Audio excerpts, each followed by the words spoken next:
রামকৃষ্ণনগরের রাজারামপুরে ছাগল চুরি, আতঙ্কিত স্থানীয়রা। দুই চোর আটক। জানা গেছে, রামকৃষ্ণনগর এলাকায় গত কয়েকদিন ধরে ছাগল চুরির ঘটনা বৃদ্ধি পেয়েছে। গরিব মানুষ যারা জীবিকা নির্বাহের জন্য ছাগল পালন করে, তাদের মধ্যে এই কাণ্ডে তীব্র আতঙ্ক বিরাজ করছে। রামকৃষ্ণনগর রাজারামপুর বাগানের চিটু কলের একটি ছাগল গত শনিবার সকাল থেকে নিখোঁজ ছিল। অনেকবার খোঁজাখুঁজি করলেও তখন মেলেনি ছাগলটি। পরদিন অর্থাৎ রবিবার কালীনগরের ভিডিপি শঙ্কর কালোয়ার চিটু কলকে জানান, ঈশানছড়া এডি ক্যাম্পে পুলিশ দুই চোর সহ একটি ছাগল ধরেছে। খবর পেলে এডি ক্যাম্পে ছুটে যান চিটুকল।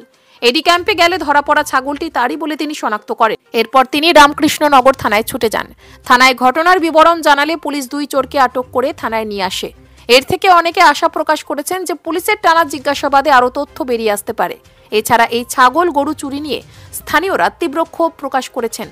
এত কম সময়ের মধ্যে চোরেদের গ্রেপ্তার করার জন্য পুলিশের প্রতি কৃতজ্ঞতা জ্ঞাপন করেছেন। ভবিষ্যতে এমন ঘটনা আর যেন না ঘটে, এদের এমন কঠোর শাস্তি প্রদানের জন্য পুলিশের কাছে জোরদার দাবি জানিয়েছেন স্থানীয়রা। পুলিশি সূত্রে জানা গেছে, পুলিশ দুই চোরকে গ্রেপ্তার করে তাদের জিজ্ঞাসাবাদ চালিয়ে আসছে। চুরি হওয়া অন্যান্য ছাগলগুলো উদ্ধারের চেষ্টা চলছে। রামকৃষ্ণনগর থেকে শ্যামল আচার্যের রিপোর্ট, নিউজ অবিকল। আমার নাম রঞ্জিত নুনিয়া, রাজারামপুর বাগান। আজকে প্রায় বহুত দিন ধরে রাজারামপুর বাগান থেকে ছাগল চুরি হওয়ার, প্রত্যেক শনিবারে ছাগল চুরি হওয়ার, কিন্তু মানুষ তো ধরতে কেউ পারেন না। আজকে রাজারামপুর গতকালকে শনিবার চিতুকলের ছাগল খুঁজিয়া পানা বিকাল থাকে, নাম চিতুকল। তার ছাগল হাওড়ি হয়েছে, আমরা দোকানে শিয়ালরা খাল নাকি তা দেখো। এরপরে আজকে হঠাৎ কাল সকাল পর্যন্ত খুঁজিয়া ছাগল মিলে না।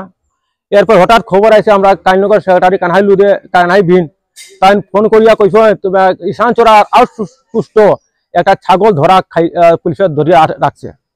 তো আমরা ফোন করিয়া আমরা 4-5 মানুষ থানা যেতাম। এরপরে আমরা কালীনগর ভিডিপি শঙ্কর ফোন করে তোমরা রামকৃষ্ণ থানা যাও, তোমরা এখানে ছাগল আর চুর দুটারে ধরিয়া নেওয়া হর। আমি চুরকে কইছি, একটা চুর হইল কানহাই লুদ, একটা নাম হইল নির্মল তন্তুবাই।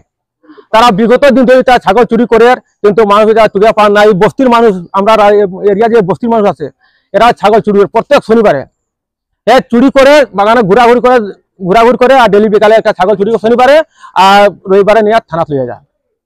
এটার আমরা বিচার চাই এবং চুরের শাস্তি অসীম মহোদয়কে অনুরোধ যে এরারে প্রায় 6 মাস জেলে থাকতে হইব, এটা শাস্তি পাইতো।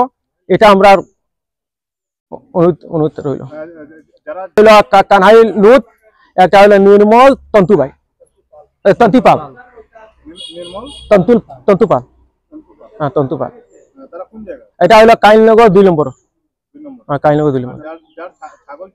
এটা হইল রাজারামপুর, কালীনগর ফাড়ি রাজারামপুর বাগান, রাজারামপুর বাগান থেকে ছাগল চুরি হয়েছে। ছাগল হইল চিতুকল। আমরা চাই চুরের পুরা শাস্তি চাই, কেন প্রত্যেক সপ্তাহে ছাগল চুরি হর রাজাপুর বাগান থেকে। প্রায় যে বস্তি আছে প্রায় আমার ছাগল চুরি হয়েছে 2টা। আমার ছোট ভাই ছাগল চুরি হয়েছে, সান্তার চুরি হয়েছে 2টা, পবিত্র কন্দ চুরি হয়েছে। এরপরে 40টা চুরি ছাগল চুরি হয়েছে। হ্যাঁ, কিছু দিনের মধ্যে চুরি। এই ছাগলটা আউটপোস্ট থানায়, ঈশানছড়া থানা আউটপোস্ট। আমরা রামকৃষ্ণনগর থানা, এরা রামকৃষ্ণনগর থানা টানিয়া রাখা হয়েছে।